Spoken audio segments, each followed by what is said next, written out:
आप देख रहे हैं बिस्तक। मैं हूं आपके साथ अर्णिमा द्विवेदी और फायदे के फंड के इस खास एपिसोड में हमारे साथ इस समय जुड़े हुए हैं ऑप्टिमा मनी मैनेजर्स के एमडी पंकज माथपाल जी। सर नमस्कार, बहुत बहुत स्वागत है आपका। नमस्कार। आज फायदे के फंड के इस एपिसोड में हम सर के साथ, पंकज जी के साथ ये इस बारे में बात करेंगे कि बाजार में इस टाइम जो माहौल चल रहा है उसमें आपके लिए निवेश के समय किन फंड्स पर ध्यान देने की जरूरत है। ऐसे कौन से फंड्स हैं जो आपके निवेश पर बेहतर रिटर्न्स कमाकर आपको दे सकते हैं। तो सर के साथ ये बातचीत आज शुरू करते हैं। पंकज जी, पहला सवाल मेरा आपसे ये होगा कि बाजार में इतनी वॉलेटिलिटी है, इस समय इतना उतार चढ़ाव का दौर चल रहा है। सर, पहली बात तो ये जानना चाहूंगी कि आखिर बाजार में ये मूड माहौल की वजह क्या है इस समय। बिल्कुल, देखिए ये बात सही है कि इस वक्त पर थोड़ी सी मार्केट में जो माहौल है वो उतार चढ़ाव वाला है। लेकिन यदि आप लॉन्ग टर्म के हिसाब से सोचें तो ये अच्छा वक्त है और ये इंडिया का वक्त है मैं कहूंगा। तो लॉन्ग टर्म के हिसाब से डेफिनेटली आपको जरूरत नहीं है घबराने की और आपको निवेश करना चाहिए। वजह आपने पूछी कि क्या वजह है। देखिए, कुछ ग्लोबल रीजन्स हैं। दूसरा कारण यह है कि इंडिया में भी हमने देखा कि पिछले 2 साल से बहुत अच्छी तेजी रही और वैल्यूएशंस जो हैं इक्विटी मार्केट की वो थोड़ी सी एक्सपेंसिव हो गई, स्पेशली यदि आप मिड कैप और स्मॉल कैप की बात करें।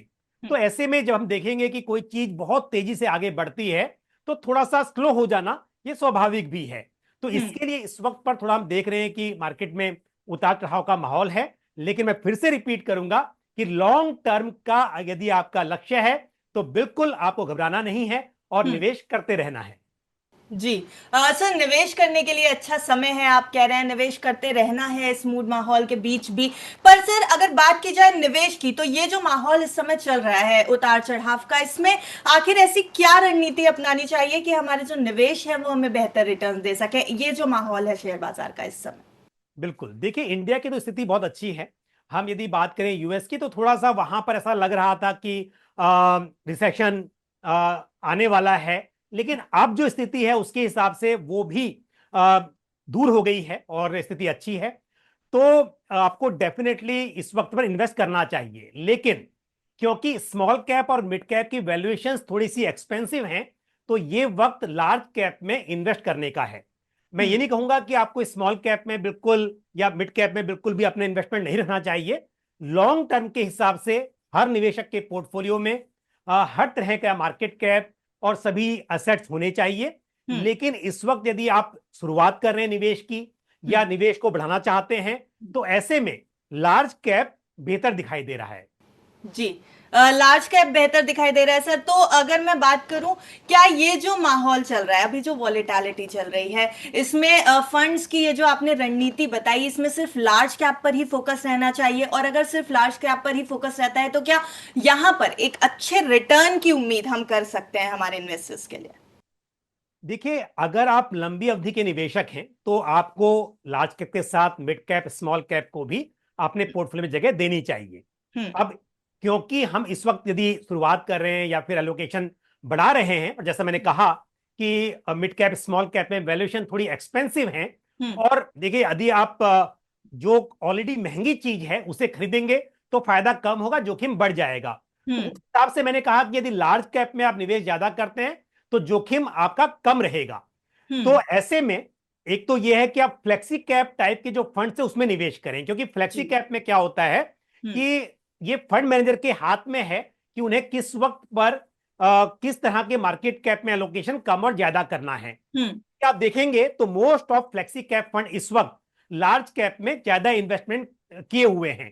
तो होगा ये कि यदि फ्लेक्सी कैप में आप इन्वेस्ट करते हैं तो इस वक्त आपको एलोकेशन ज्यादा लार्ज कैप का मिल जाएगा। और आने वाले वक्त में यदि किसी वक्त पर फंड मैनेजर्स को लगेगा कि स्मॉल कैप और मीडियम और मिड कैप की वैल्यूएशन अच्छी हो गई है तो वहां पर भी एलोकेशन बढ़ाया जाएगा। तो एक फ्लेक्सी कैप कैटेगरी मेरे हिसाब से अच्छी है। दूसरी बात, लार्ज कैप में आप बिल्कुल निवेश कर सकते हैं। तीसरी बात, यदि आपका लक्ष्य ऑलरेडी 10 ईयर्स 15 ईयर्स का है तो ऐसे में मल्टी कैप फंड भी आपके लिए अच्छी चॉइस है। मल्टी कैप में आप जानते हैं कि large cap, mid cap, small cap सभी तरह के मार्केट कैप वाले शेयर्स का एलोकेशन होता है। और मेजरली जितने भी फंड्स अवेलेबल हैं सबका एलोकेशन ज्यादा जो है वो लार्ज कैप में है। तो मल्टी कैप भी, बट अगेन मैं कहूंगा यदि 10 साल या लंबा नजरिया है तो बेशक वहां पे कर सकते हैं। एक छोटी जी। सी बात और ऐड करना चाहूंगा हम्म। कि इस वक्त पर कुछ सेक्टर्स भी हैं या कुछ थीम हैं जो हम्म। अच्छी दिखाई दे रही हैं। तो हम्म। ऐसे निवेशक जिनको मार्केट की अच्छी जानकारी है वो हम्म। इसके साथ साथ कुछ उन थीम्स में भी इन्वेस्ट कर सकते हैं और जी। फायदा उठा सकते हैं। जी सर, बिल्कुल मैं आपके पास आ ही रही थी थीमेटिक फंड्स को लेकर के। सर, थीमेटिक फंड्स की अगर हम बात करें, थीम फंड्स की बात करें, तो डिफेंस और इंफ्रा दो ऐसे थीमेटिक फंड्स हैं जो क्या इस समय फोकस में रह सकते हैं, इनको देख करके सर इनका आउटलुक क्या लगता है आपको? देखिए, डिफेंस में अच्छी तेजी हो चुकी है। हमने देखा कि पिछले एक साल में 100% ग्रोथ हमने देखी डिफेंस फंड्स में। तो हम्म। इस वक्त पर डिफेंस फंड थोड़े महंगे हैं। वहां पर निवेश करने की बजाय यदि आप दूसरे थीम्स में अभी जिक्र करूंगा वो हम्म। बेहतर मानी जा सकती है। पर पहले आपके सवाल का जवाब, तो डिफेंस थोड़ा महंगा लग रहा है मुझे इस वक्त पर। जी। इंफ्रा अच्छा है, इंफ्रा में आप थोड़ा एलोकेशन रख सकते हैं।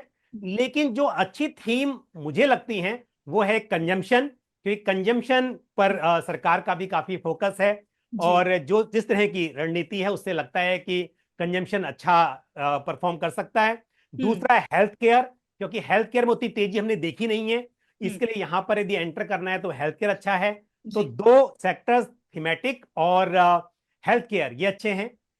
थीमेटिक में हेल्थ केयर और कंजम्पशन अच्छे हैं।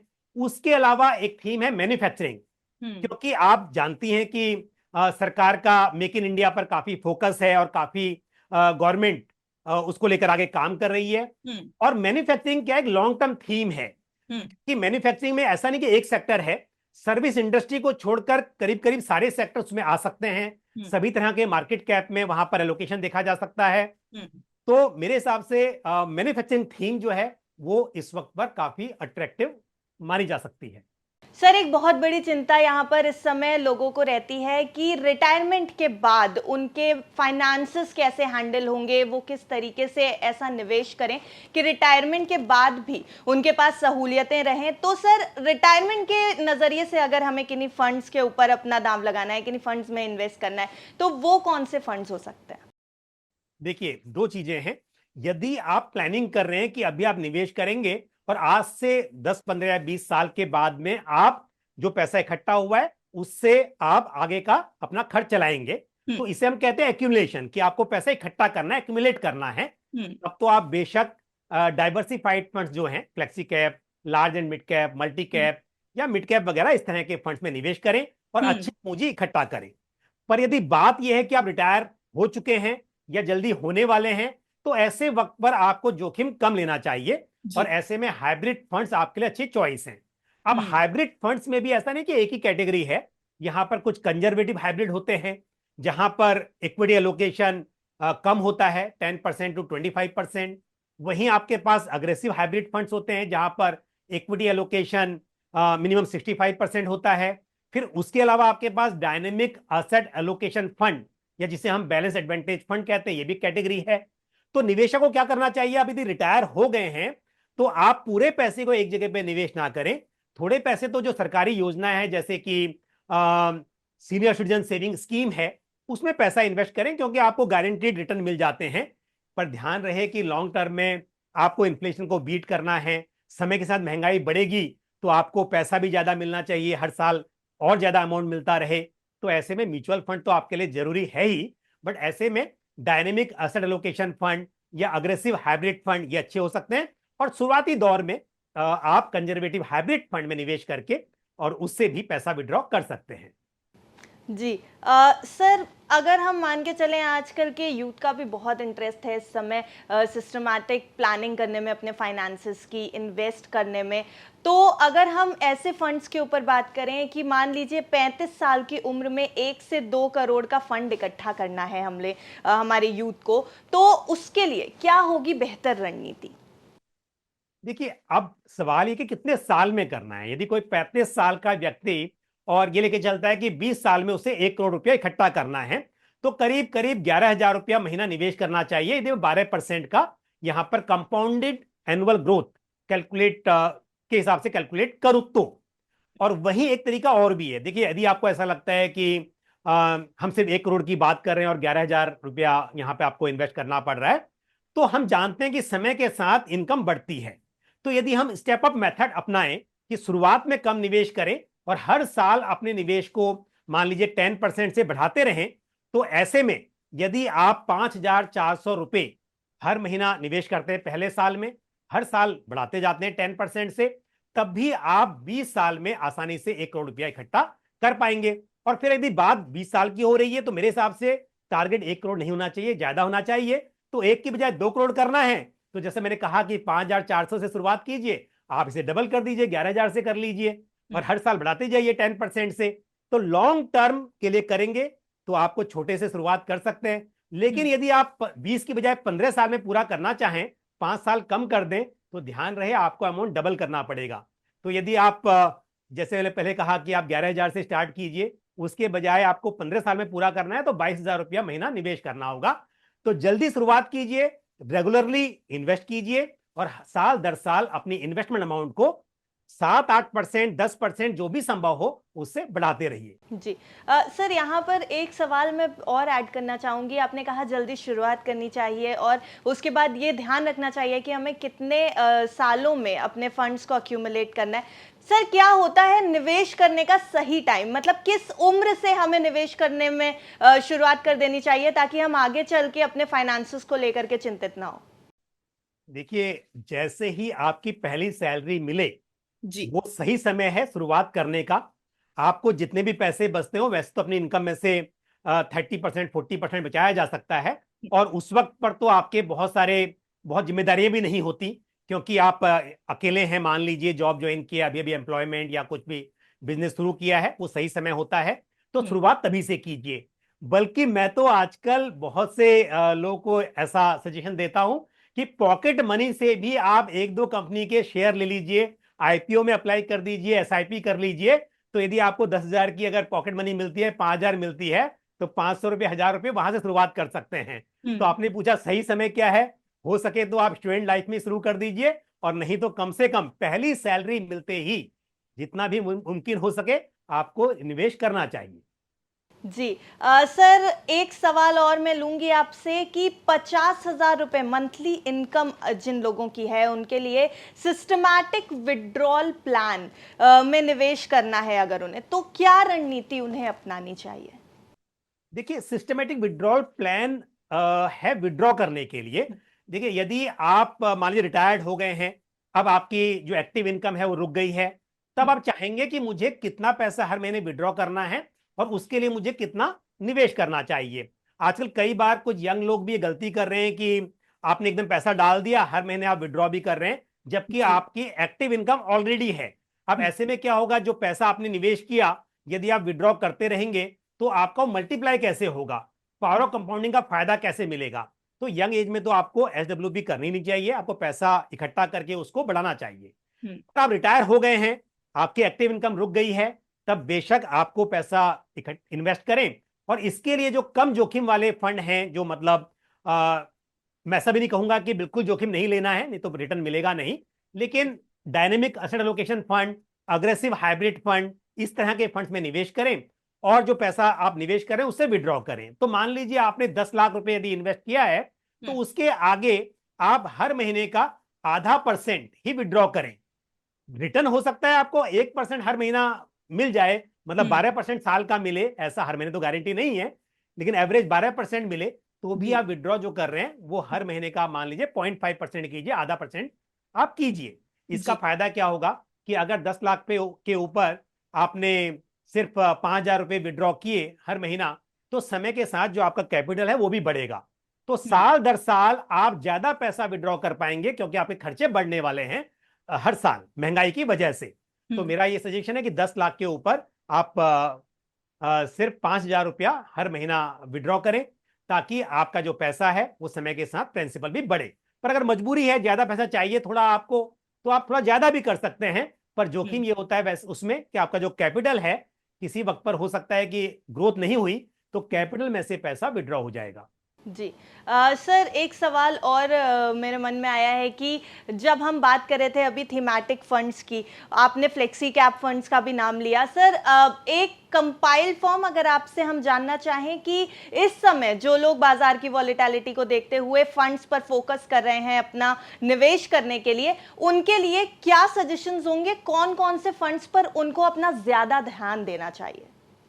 देखिए ये काफी हद तक डिपेंड करता है कि आपकी जोखिम लेने की क्षमता कितनी है, आपका ऑब्जेक्टिव इन्वेस्टमेंट क्या है, आपका इन्वेस्टमेंट होराइजन जो है कितने समय के लिए आप निवेश करना चाहते हैं।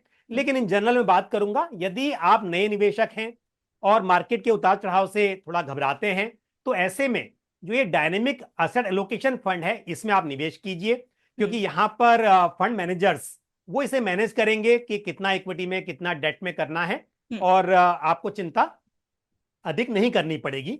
तो ये उनके लिए है जिन्हें बहुत ज्यादा जोखिम नहीं लेना है, नए निवेशक हैं वो इसे शुरुआत करें। दूसरी बात, यदि आप थोड़ा समझते हैं म्यूचुअल फंड्स को और लॉन्ग टर्म के लिए इन्वेस्ट करना चाहते हैं, तो फ्लेक्सी कैप और मल्टी कैप आप दो कैटेगरी में निवेश कीजिए, बाकी को भूल जाइए। 10,000 रुपए करने हैं, 5,000 रुपए मल्टी कैप में कर लीजिए और 5,000 रुपए फ्लेक्सी कैप में आप निवेश कीजिए, तो आपको सभी तरह के मार्केट कैप और सभी सेक्टर्स मिल जाएंगे। जी। इससे आगे थोड़ा सा आप और मैच्योर इन्वेस्टर हैं और चाहते हैं कि जो मार्केट में हमने थीम्स की बात की थी उसका भी फायदा ले सके, तो आप क्या कीजिए, 70-30 या 80-20 का रेशियो रखिए।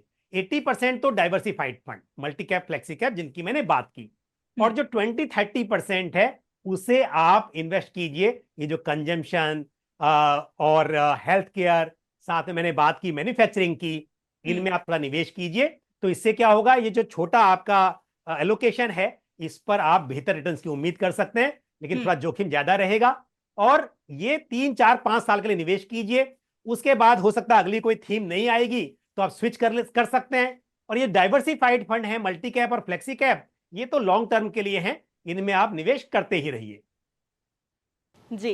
सर चलते चलते हम ये भी आपसे जानना चाहते हैं कि ऐसे लोगों को आप क्या अपनी एक खास टिप देना चाहते हैं जिससे उनका जो निवेश है उससे उन्हें बेहतर रिटर्न कमाने में मदद हो सके? देखिए, अगर आप एसआईपी कर रहे हैं तो आप ये ध्यान रखिए कि जो भी आपका नजरिया है, जिस टर्म के लिए निवेश कर रहे हैं, आप उसमें निवेश करते रहें। मार्केट के उतार चढ़ाव से घबराएं नहीं। अक्सर यही देखा जाता है कि निवेशक जब मार्केट में गिरावट होती है तो निकल जाते हैं, जबकि वो तो और भी अच्छा समय होता है निवेश करने के लिए। तो एक तो ये है कि शुरुआत जल्दी कीजिए, रेगुलरली इन्वेस्ट कीजिए, और सबसे इंपॉर्टेंट चीज ये है कि अपने निवेश को साल दर साल बढ़ाते रहिए। सिर्फ ये नहीं कि आपने शुरुआत की 5,000 से और 15 साल तक 5,000 रुपया हर महीने ही निवेश कर रहे हैं। साल दर साल जैसे आपकी इनकम बढ़े, इन लाइन ऑफ इनकम में जो आपके मतलब ग्रोथ हो रही है इनकम में, उसके साथ साथ आपको अपने एसआईपी अमाउंट को बढ़ाना है। जी। तो ये थे हमारे साथ ऑप्टिमा मनी मैनेजर्स के एमडी पंकज मातपाल जी, जिनके साथ हमने आज फायदे के फंड के इस खास सेशन में ये जाना कि किस तरह से आपको अपने फंड्स में निवेश करना चाहिए जिससे आपको बेहतर रिटर्न मिलने की उम्मीद बढ़ जाए। और इसके साथ ही बाजार में जो इस समय अनएक्सपेक्टेड मूड्स चल रहे हैं, जो वॉलेटिलिटी है, उतार चढ़ाव का दौर है, इसके बीच में आपको किन फंड्स पर फोकस रखना चाहिए। सर हमारे सभी सवालों के जवाब देने के लिए, हमारे व्यूअर्स के लिए ये खास सेशन तैयार करने में हमारी मदद करने के लिए आपका बहुत बहुत धन्यवाद। थैंक यू सो मच हमारे साथ जुड़ने के लिए। Thank you very much. तो फायदे के फंड के इस खास एपिसोड में हम आपके लिए लेकर के आए थे पंकज मातपाल जी के साथ ये इंटरैक्टिव सेशन, और ऐसे ही आगे के एपिसोड्स में भी हम आपके लिए फायदे के फंड से रिलेटेड, आपके म्यूचुअल फंड से रिलेटेड जितने भी हमारे पास सवाल हैं, आपके जो सवाल हैं वो सभी अपने एक्सपर्ट से जानने की कोशिश करेंगे। इसलिए आप तब तक के लिए जुड़े रहिए बिस्तक के साथ। बिस्तक आपके लिए लाया है प्रीमियम मेंबरशिप प्रोग्राम, जहां आपको मिलेंगे कई सारे फायदे, जिनमें मार्केट न्यूज़लेटर, लाइव चैट पर आपके सवालों के सबसे पहले जवाब, मार्केट आउटलुक, वीकेंड पर मार्केट स्कैन, एंकर्स के साथ चैट और भी बहुत कुछ। इस प्रीमियम सब्सक्रिप्शन में 3 तरह के प्लान्स हैं, सिल्वर, गोल्ड और प्लैटिनम, जिनकी शुरुआत मात्र 159 रुपए महीने से होती है। इससे जुड़ना भी बेहद आसान है। बिस्तक के YouTube चैनल पर जाएं, ज्वाइन बटन पर क्लिक करें और अपना प्लान सिलेक्ट करें। बस बन गए आप हमारे प्रीमियम मेंबर।